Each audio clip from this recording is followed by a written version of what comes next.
Nagsimula sa isa, naubos ang 5, hanggang umabot ng 15. Pagdating ng 20, hindi na makatayo. Busog, lubog na sa pagkaupo. Yan na nga ba sinasabi, hindi naman babae. Cheers pare. Kaya may question ako.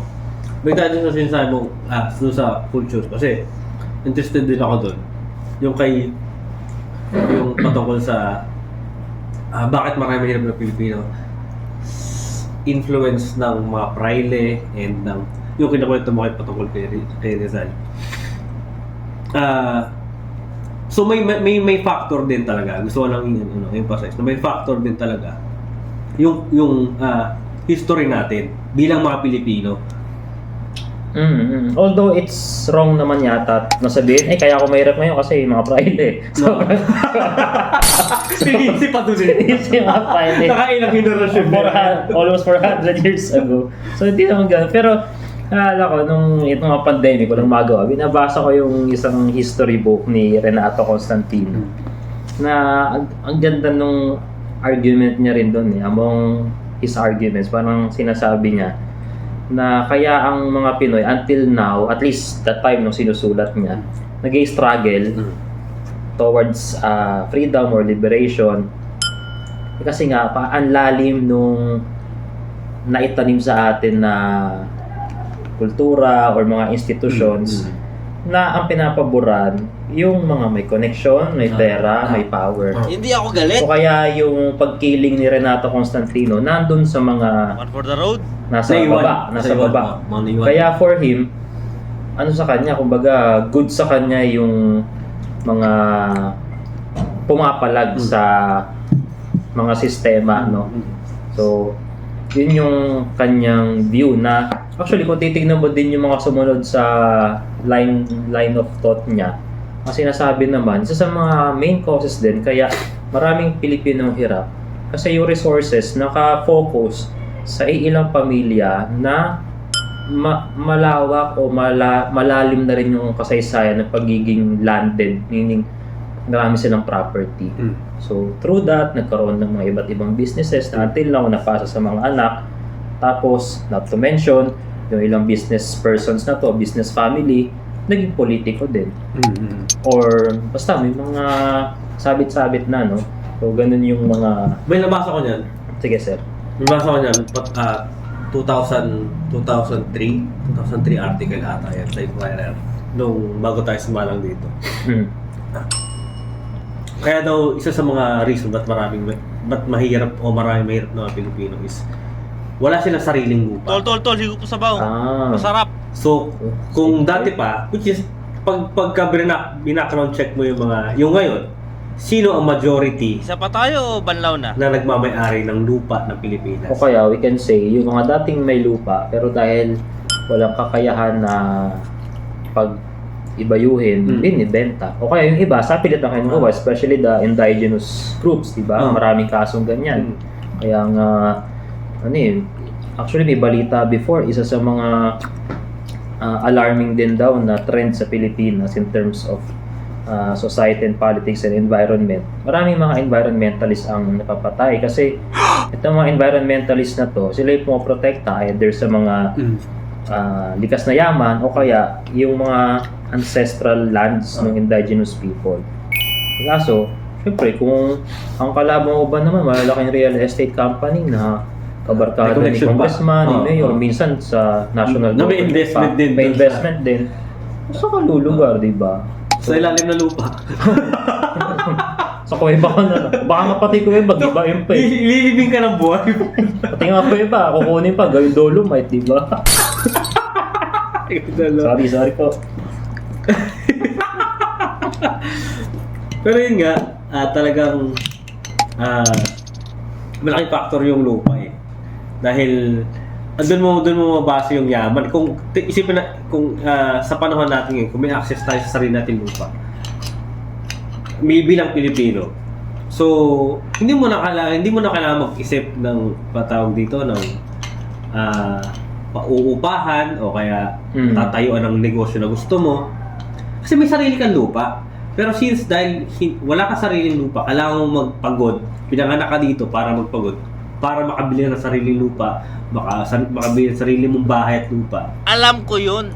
Dagdag ano pa yun, dagdag work pa yun para sa years na meron ka dito sa lupa, sa mundo. So, Excuse me.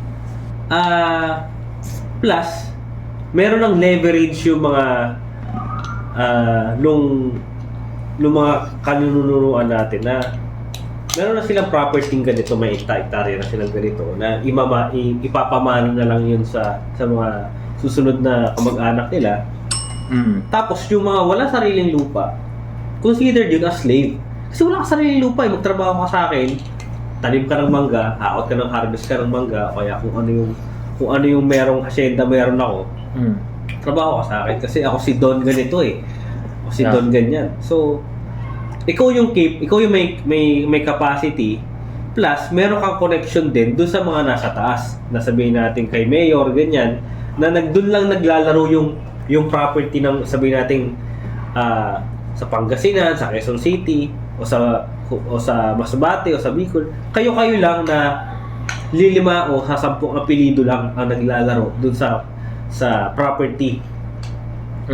So kung kayo lang umiikot lang sa inyo yung lupa, kayo may control. Kung kayo may control, kayo din yung may control ng pasok ng pera at ng livelihood. Kasi ikaw gagawa ng hanap buhay, walang trabaho, walang pera. So ikaw gagawa ng livelihood. So kaya kayo mga real estate yan, gusto nila tawag dito, mixed development eh. Ang ibig sabihin, tawag siya mix. Ano yun? Tipong may residential, may agricultural, commercial. So, ibig sabihin, hindi, kumbaga, paglabas mo ng apartment mo, ng condo mo, o ng bahay mo, andun na lahat. May mall, may cinema. Para ma-maximize yung kita. Hindi ka nalalayo. So, parang ano na siya, livable na talaga siya. Hindi mo na kailangan lumayo pa. Ang sarap. So, may hanap buhay ka na dyan, andyan pa yung bahay mo, tapos malapit ka sa ospital, malapit ka sa ganito. Naiisa lang yung may-ari o dadalawa lang yung may-ari ng property na yun.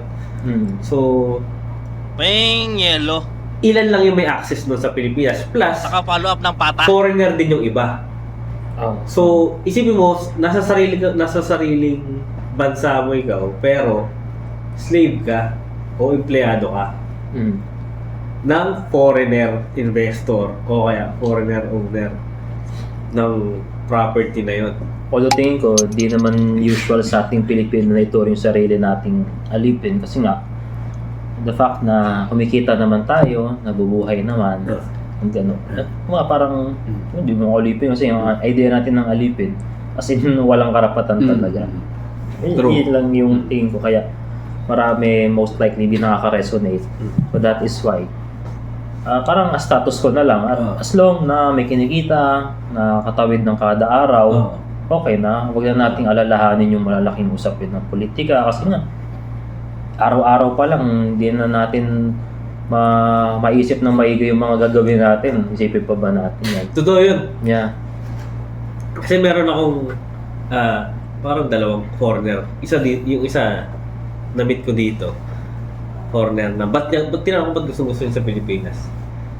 Sobrang lawak daw ng parang potential niya to grow dahil yung kultura, yung weather, pangalawa, yung parang yung democracy na, yung freedom na meron dito. Na kahit na ganito kahirap yung mga Pilipino, ganito kahirap yung bansa, third world country, masaya sila at parang wala masyadong batas, wala masyadong maghihigpit.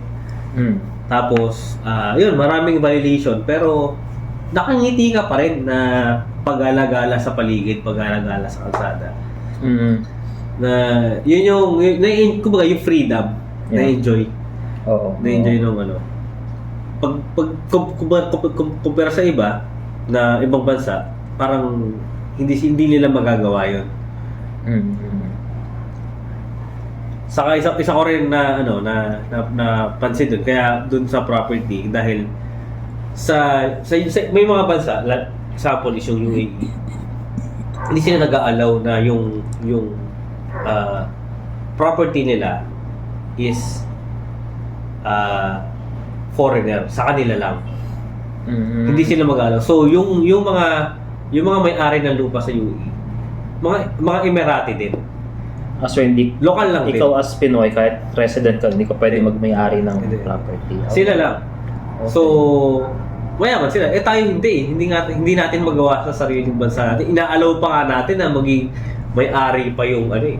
Actually, related dyan yung, yung mga ugong-ugong na gustong palitan yung constitution, gustong palakihin yung porsyento ng pwedeng pagmamay-ari ng foreigners sa siguro mga kumpanyang investment dito sa bansa. Naalala ko lang, yung isa sa mga mainit na issues ngayon eh.